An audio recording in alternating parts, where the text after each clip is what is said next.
Bismillahirrahmanirrahim. Assalamualaikum warahmatullahi wabarakatuh. Selamat pagi semuanya. Bagaimana kabarnya? Semoga selalu dalam keadaan sehat ya. Kembali lagi saya ingatkan tetap patuhi protokol kesehatan, tetap dijaga pola makannya agar kita terhindar dari paparan virus COVID-19. Sebelum memulai pembelajaran pada pagi hari ini, alangkah baiknya kita berdoa terlebih dahulu. Berdoa dipersilahkan. Berdoa selesai. Oke. Bagaimana, sudah siap belajar ya? Silahkan dipersiapkan alat-alatnya, buku tulis, buku paket, alat tulisnya juga. Kita akan melanjutkan bahasan mengenai aplikasi turunan fungsi aljabar. Nanti presensinya sudah saya buka juga, silahkan diisi, kemudian videonya juga ditonton, PPT-nya sudah saya share juga. Dan nanti apabila menemui kendala, marilah kita diskusikan bersama ya. Oke. Untuk KD yang akan kita pelajari adalah 332 dan juga 432, yaitu mengenai aplikasi turunan fungsi yang saya petakan ke beberapa subbab. Bisa dilihat ada kemiringan garis singgung, kemonotonan fungsi, dan seterusnya. Untuk hari ini kita akan fokus ke kemiringan garis singgung dan kemonotonan fungsi. Untuk kemiringan garis singgung, kemarin sudah kita sedikit ulas ya, bagaimana cara menentukannya. Oke, kita langsung masuk ke persepsi dulu. Kita ingat beberapa materi, yaitu ada garis sumbu. Itu adalah garis yang memotong kurva fungsi di dua titik. Kemudian ada garis singgung, adalah garis yang memotong suatu kurva fungsi di satu titik saja, atau menyinggung kurva fungsi di satu titik saja.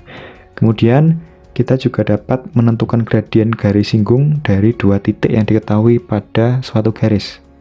Kemudian persamaan garis lurus bisa dicari dengan formula seperti ini, y minus y1 dibagi y2 minus y1 sama dengan x minus x1 dibagi x2 minus x1. Dan juga kita dapat menentukan persamaan garis lurus yang melalui suatu titik dan bergradien m dengan formula y minus y1 sama dengan m kali x minus x1. Oke. Kemudian kita masuk ke materi kemiringan garis singgung. Nah, untuk masuk ke kemiringan garis singgung, kita mulai dengan kemiringan garis sumbu. Bisa dilihat di sini ada garis sumbu, garis G ya. Nah, untuk titik koordinatnya sendiri itu x, fx dan juga x plus h, fx plus h. Nah, dari sini kita bisa cari gradiennya dengan y2 minus y1 bagi x2 minus x1. Nah, kita substitusikan y2-nya di bagian yang atas, y1-nya di bagian yang bawah ini, kemudian diperoleh fx plus h minus fx dibagi h. Nah, ini gradien dari garis sumbu. Kemudian ketika hanya kita perkecil, konsekuensinya garis G-nya melandai.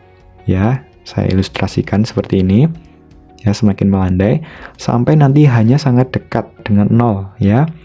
Konsekuensinya ya garis G-nya akan menuju ke posisi yang hijau ini, atau hanya akan memotong kurvanya di satu titik saja. Nah, dari sini maka gradien garis G dapat kita cari dengan konsep limit, yaitu dengan mendekatkan h dengan 0 dari fungsi gradien tadi, fx plus h dikurangi fx dibagi h. Nah, padahal dari limit h mendekati 0, fx plus h minus fx per h ini adalah sama dengan f aksen x. Gini ya. Nah, oke, dari sini nanti kalau kita disuruh untuk menentukan gradien garis G untuk x sama dengan tertentu. Nah, dari sini kita tinggal masukkan x sama dengan titik-titik. Gitu ya. Oke. Kita langsung saja ke contoh soal. Tentukan gradien garis singgung kurva fungsi fx sama dengan x kuadrat plus 2x minus 8 di titik dengan absis 2. Absis 2 artinya apa? Ya, ini artinya x sama dengan 2, gitu ya. Oke, langsung saja. Yang pertama, kita tentukan dulu turunan pertamanya. Oke, saya kasih A gitu mungkin. F aksen x sama dengan berapa? 2x plus 2. Oke, kemudian yang kedua, kita tentukan gradien di titik x sama dengan 2. Ya, M sama dengan F aksen x di titik x sama dengan 2. Oke, sama dengan berapa? 2 kali 2 ditambah 2. Berarti sama dengan 4 tambah 2. Berapa? 6. Oke, cukup mudah ya. Kemudian yang kedua, tentukan persamaan garis singgung kurva fungsi fx sama dengan 2x pangkat 3 minus 5x kuadrat minus x minus 6 di titik dengan absis 1. Ini sama juga di X sama dengan 1 gitu. Oke, yang pertama untuk menentukan persamaan garis singgung, Tadi kita cari gradien dan juga titik singgungnya dulu ya. Yang pertama kita cari titik singgungnya dulu. Titik singgung. Oke, titik singgung bisa dicari dengan bagaimana? Ya tinggal kita substitusikan X sama dengan 1 ke efeknya. Oke, f X sama dengan 2X pangkat 3 minus 5X kuadrat minus X minus 6. Oke, kita masukkan F1. Nah, F1 berarti sama dengan 2 kali 1 pangkat 3 dikurangi 5 kali 1 kuadrat dikurangi 1 dikurangi 6. Oke, berarti 2 dikurangi 5 dikurangi 1 dikurangi 6. Nah, ini berarti 2 dikurangi 12 sama dengan minus 10. Ya. Oke, selanjutnya yang setelah tahu titik singgung, kita akan cari gradiennya. Gradien dari garis singgung ini sendiri. Bagaimana? Dengan cara seperti ini. Kita cari f aksen X-nya, berarti sama dengan berapa? 6X pangkat 2 dikurangi 10X dikurangi 1. Ya, nah dari sini tinggal kita masukkan M sama dengan f aksen X. Nah, untuk X-nya sama dengan 1. Oke, berarti sama dengan 6 kali 1 dikuadratkan dikurangi 10 kali 1 dikurangi 1. Berapa? 6 dikurangi 10 dikurangi 1. Berarti 6 dikurangi 11. 5. Minus 5 ya, minus 5. Oke. Nah, setelah kita tahu titik singgung dan juga gradien, berarti ini titik singgungnya tadi berapa? 1, minus 10 ya. Oke. Nah, di sini kita tinggal tentukan persamaannya. Oke. Persamaan garis. Oke, dari ini misalnya kita namakan garisnya G. G-nya berarti sama dengan Y minus Y1 sama dengan M kalikan X minus X1. Nah, yang jadi X1 dengan Y1 adalah titik ini. Ya. Oke. Y dikurangi minus 10. Sama dengan M-nya minus 5 dikalikan X kurangi X1-nya 1. Oke, dari sini berarti Y plus 10 sama dengan minus 5X plus 5 ya. Oke, dari sini kita jadikan satu ruas. 5X berpindah ke sini jadi positif 5X plus Y. Nah, ini plus 5 pindah ke sini jadi negatif ya. Berarti plus 10 negatif 5 sama dengan 0. Oke, berarti 5X plus Y tinggal plus 5 sama dengan 0. Oke, kita tahu persamaan garis singgungnya. Selanjutnya, tentukan persamaan garis singgung kurva fungsi f(x) sama dengan x kuadrat plus x minus 2 yang tegak lurus dengan garis H sama dengan x plus 3y plus 2y sama dengan 0. Oke. Nah, dari sini langkahnya hampir sama dengan yang tadi. Yang pertama kita cari titik singgungnya, kita cari gradien, baru kita tentukan persamaan garis singgungnya. Yang pertama kita cari gradiennya dulu, bisa memanfaatkan sifat yang tegak lurus dengan garis H. Ini oke. Oke, kita cari gradien. Nah, di sini anggap G misalnya garis singgung.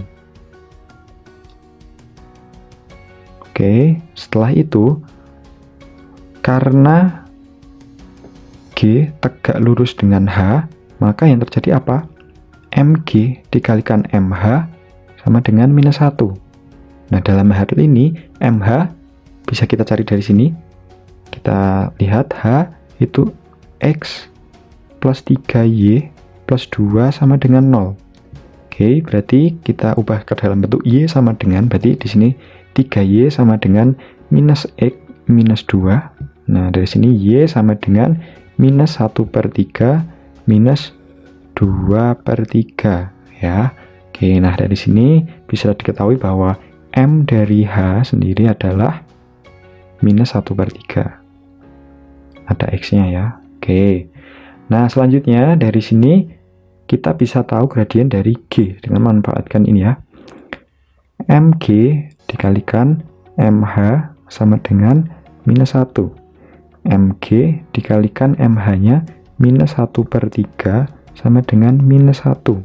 Berarti MG-nya sama dengan 3. Oke. Nah, setelah kita tahu gradien, selanjutnya kita cari titik singgungnya. Oke, pelan-pelan dulu, dari f aksen X dulu kita cari. F aksen X-nya sama dengan berapa? Berarti 2X plus 1. Oke, setelah itu kita tahu gradien ini tadi, kita manfaatkan ya. M sama dengan f aksen X, kita masukkan X-nya sama dengan berapa? Gitu, karena kita cari X-nya ini nanti ya. Nah, dari sini kita lihat f aksen X sama dengan 2X plus 1.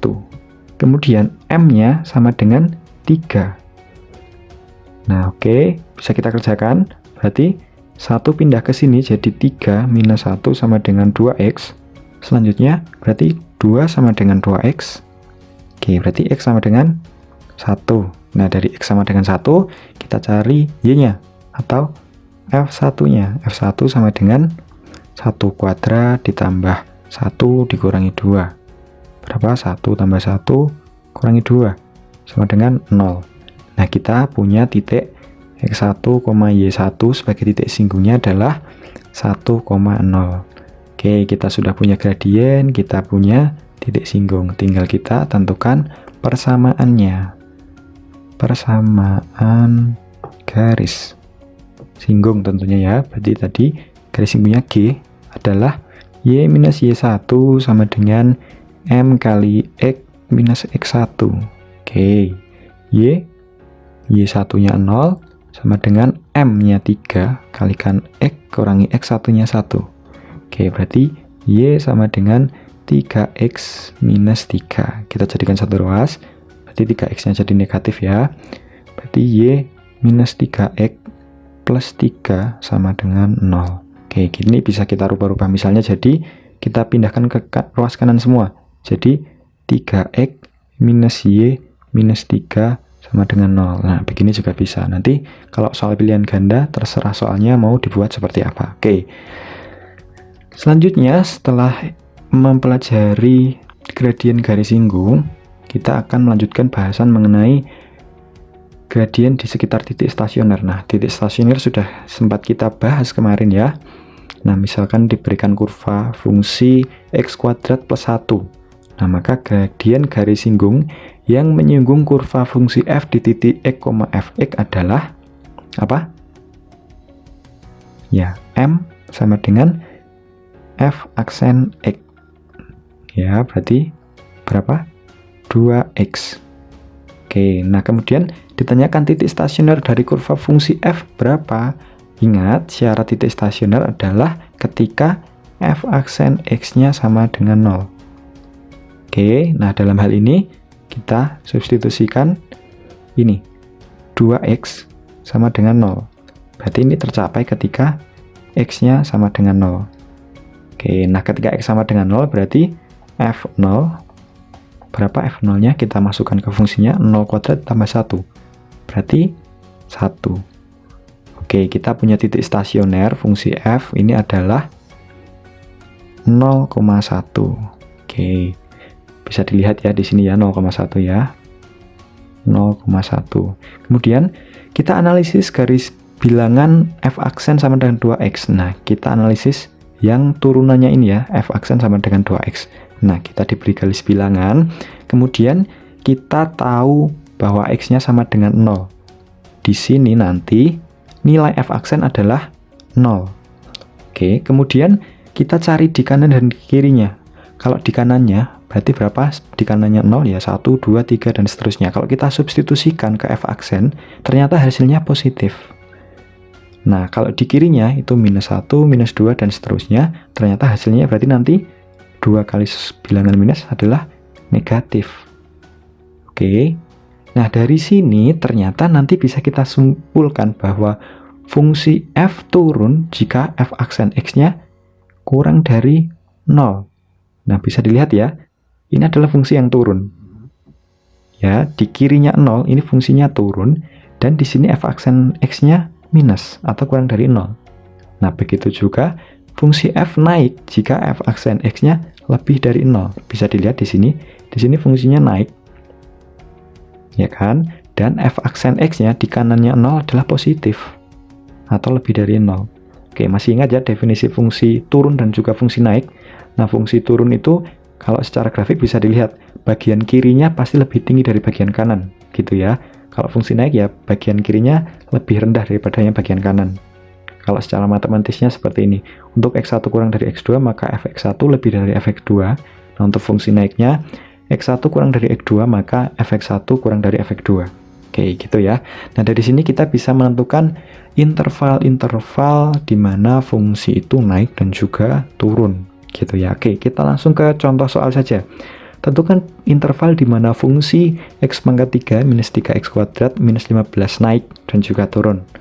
Oke, yang pertama yang harus kita lakukan adalah kita cari dulu turunan pertamanya. Oke, turunan pertamanya f aksen x berarti sama dengan berapa? 3x kuadrat minus 6x. Oke, sudah. Nah, selanjutnya kita cari titik stasioner. Oke. Nah, dari titik stasioner nanti kita akan periksa ya di garis bilangan di sekitar titik stasioner itu bagian mana. Oke. Titik stasioner berarti ketika f aksen x-nya sama dengan 0. Oke, f aksen x-nya sudah kita tahu. 3x kuadrat minus 6x sama dengan 0.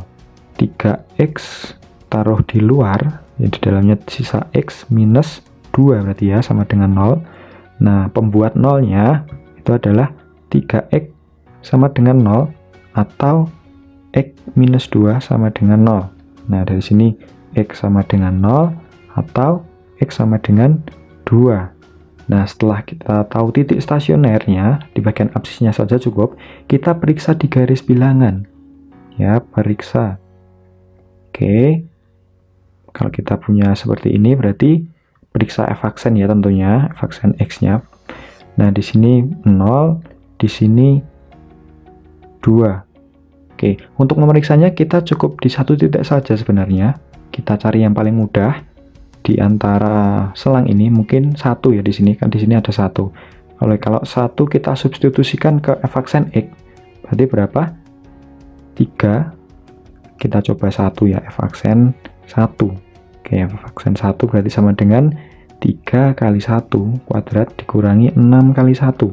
Berapa? 3 dikurangi 6 sama dengan minus 3. Ternyata di sini 1, di sini negatif. Otomatis di kanannya ini positif, di sini juga positif. Nah, dari sini bisa kita simpulkan fungsi x pangkat 3 minus 3x kuadrat minus 15 naik dan turun di mana? Oke, naik berarti di sini saja. F naik di yang bagian ininya positif ya, bagian f aksen x-nya positif, yaitu di x kurang dari 0 atau x lebih dari 2. Nah, juga f turun di yang f aksen x-nya kurang dari 0 atau negatif, yaitu di antara 0 dan 2. X antara 0 dan 2. Oke. Bisa dipahami ya? Oke, kita lanjut lagi ke contoh soal. Tentukan interval di mana fungsi x kuadrat plus 3 bagi x minus 1 turun. Oke. Sama juga langkahnya, yang pertama kita cari dulu f aksen x. F aksen x sama dengan, nah berapa dalam hal ini kita gunakan aturan pembagian ya. Oke, kita analisis dulu di sini. U-nya sama dengan x kuadrat plus 3. Ya, V-nya sama dengan x minus 1. Oleh karena itu, U aksennya turunan dari U itu sama dengan 2x. Dan V aksennya turunan dari x minus 1 adalah 1. F aksen x-nya sama dengan U aksen V minus U V aksen dibagi V kuadrat. Berapa? Sama dengan U aksennya 2x kali V itu x minus 1 dikurangi U-nya x kuadrat plus 3, V aksennya 1 dibagi V kuadrat. V kuadratnya berarti x plus 1, x minus 1 kuadrat. Oke, kita selesaikan ya. Berarti di depan ini 2x kuadrat minus 2x dikurangi x kuadrat minus 3 dibagi tetap saja. X minus 1 dikuadratkan. Oke, sama dengan berapa? 2x kuadrat kurangi x kuadrat, tinggal x kuadrat minus 2x minus 3 per x minus 1 kuadrat. Oke, mungkin yang atas kita faktorkan ya, biar bentuknya lebih jelas terlihat. Berapa? X minus 3 x plus 1 ya, dibagi yang bawahnya tetap saja x minus 1 dikuadratkan. Oke, setelah itu kita tentukan titik stasionernya. Oke, titik stasioner yaitu titik di mana f aksen x-nya sama dengan 0. Oke, bisa dilihat f aksen x-nya sudah kita bentuk. X minus 3 dikali x plus 1 dibagi x minus 1 kuadrat sama dengan 0. Nah, yang bisa membuat ini 0 adalah bagian pembilangnya saja tentunya. Kenapa? Karena kalau penyebutnya 0 tidak terdefinisi ya. Nah, dalam hal ini yang bisa membuat 0 adalah x minus 3 sama dengan 0 atau x plus 1 sama dengan 0. Oke, x sama dengan 3 atau x sama dengan minus 1. Nah, setelah tahu titik stasionernya, bisa kita periksa di garis bilangan. Oke, periksa f aksen x tentunya. Oke, di sini berarti kita punya minus 1, kita punya di sini 3. Oke, mau ambil yang mana? Yang mudah saja. Minus 1, 3, berarti di tengahnya di sini nanti ada 0 ya kira-kira. Nah, kita periksa 0. F aksen 0. Berapa? Kalau dilihat berarti 0 minus 3 dikalikan 0 ditambah 1 itu 1 dibagi 0 dikurangi 1 dikuadratkan. Minus 1 dikuadratkan. Oke, berarti yang atas minus 3, yang bawah 1. Jadi hasilnya minus 3. Minus ya, di sini minus, di sini plus, di sini plus. Nah, jadi disimpulkan, kesimpulannya berarti fungsi f turun di yang f aksennya kurang dari 0 di antara minus 1 sampai 3. Oke, berarti f turun di minus 1 kurang dari x kurang dari 3. Oke. Nah, materi dari saya cukup itu saja. Nanti dipelajari lagi yang ada di dalam modul ya. Ada beberapa contoh soal yang lain. Oke, kita sudah belajar tentang kemiringan garis singgung dan juga persamaan garis singgung. Dan yang terakhir tadi, kita belajar tentang kemonotonan fungsi atau interval di mana fungsi naik dan juga interval di mana fungsi itu turun. Ya, untuk refleksi silahkan nanti dituliskan kelebihan, kekurangan, dan juga saran untuk pembelajaran mendatang agar menjadi lebih baik lagi. Dari saya cukup itu saja. Nanti kita diskusikan lebih lanjut di dalam kelas pada saat pertemuan tatap muka. Oke, untuk pertemuan selanjutnya nanti kita akan belajar mengenai titik stasioner yang sudah kita singgung juga, dan juga nilai maksimum dan minimum dari suatu fungsi, dan juga beberapa masalah kontekstual dan terkait. Oke, cukup sekian dari saya. Assalamualaikum warahmatullahi wabarakatuh.